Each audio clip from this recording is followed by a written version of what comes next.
T-Mobile Visual Voicemail Error 1005 means your phone can't activate the service. This is often due to network settings or app issues. The quickest fix is a network reset.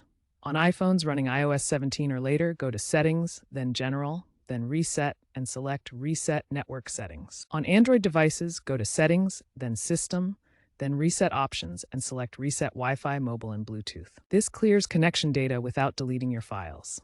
After the reset, toggle airplane mode on and off, then restart your phone.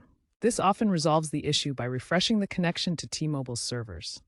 Make sure your T-Mobile app is also updated to the newest version.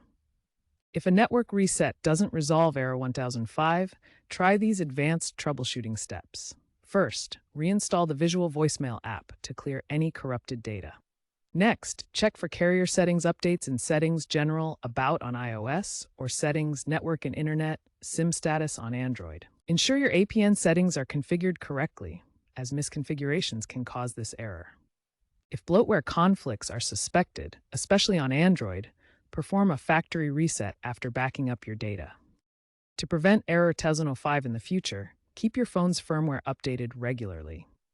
Also, avoid using third-party dialer apps that might conflict with Visual Voicemail.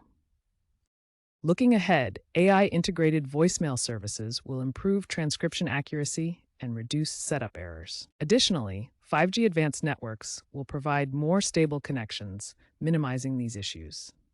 If problems persist, contact T-Mobile's support team for assistance. Alternatively, use T-Mobile's web-based voicemail portal as a reliable backup.